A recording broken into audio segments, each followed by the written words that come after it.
ఎన్టీఆర్ జిల్లా జూపూడి గ్రామంలో గ్రామ సభలో ఎమ్మెల్యే వసంతకృష్ణ ప్రసాద్ పాల్గొన్నారు. ఈ సందర్భంగా అభివృద్ధి లక్ష్యంగా టీడీపీ పనిచేస్తుందని ఎమ్మెల్యే వసంతకృష్ణ ప్రసాద్ అన్నారు. అభివృద్ధి అనేది నిరంతర ప్రక్రియ అని, ఒక రోజుతో మొదలై ఒకే రోజుతో ఆగేది కాదని తెలిపారు.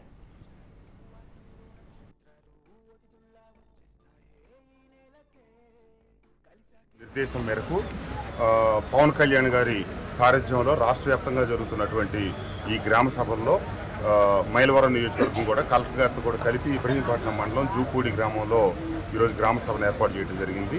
ఈ గ్రామానికి రాబోయే 5 సంవత్సరాల్లో దాదాపుగా 2.5 కోట్ల నిధులైతే కనుక గ్రామంలో ఉన్నటువంటి సీసీ రోడ్లు, సీసీ డ్రైన్ల నిర్మాణం పూర్తి చేయడం జరుగుతుందని గుర్తించడం జరిగింది.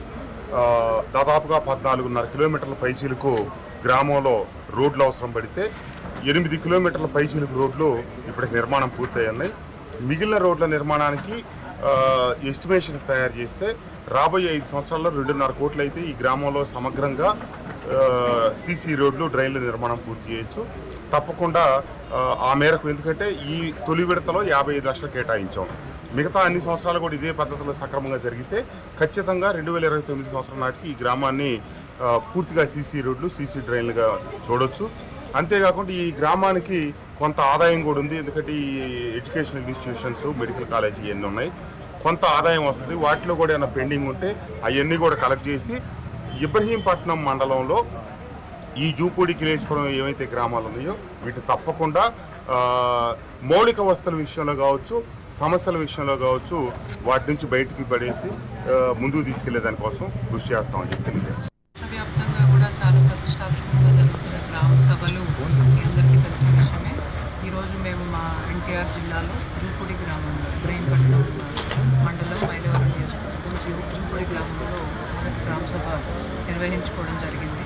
గ్రామానికి కావాల్సిన మౌలిక సదుపాయాలు ఏంటి, ఈరోజు ఉన్నవి ఎంత, భవిష్యత్తులో మనం చేసుకోవాల్సినవి ఎంత అనేది ఒక క్షుణ్ణమైన ప్రణాళిక వేసుకుంటూ మనకు ఉండే వనరులని అంచనా వేసుకొని ఏ సంవత్సరం ఎన్ని చేయగలుగుతామో అంచనా వేసుకుంటూ వచ్చే 3-4 సంవత్సరాల్లో పూర్తి స్థాయిలో అన్ని మౌలిక సదుపాయాలు కూడా ప్రజలకు అందుబాటులో వచ్చే విధంగా, ప్రజలందరి భాగస్వామ్యంతో నిర్ణయం తీసుకునే విధంగా ప్రజల మధ్యలోనే ఈ గ్రామ సభ పెట్టడం జరిగిందండి. గ్రామానికి అవసరాలన్నీ ఈరోజు రికార్డ్ చేసుకుని ఏ సంవత్సరం ఏవి మనం పెడతామనేది ప్రజలందరి ఆమోదం తీసుకొని ఈ కార్యక్రమాలు చేపట్టడం జరుగుతుంది. వీటన్నిటి మినిట్స్ రికార్డ్ చేయడం అది కూడా పూర్తిగా డిసిప్లిన్తో జరగడం జరుగుతుంది. ప్రతి గ్రామంలోనూ ఈరోజు అధికారులందరూ, ప్రజాప్రతినిధులు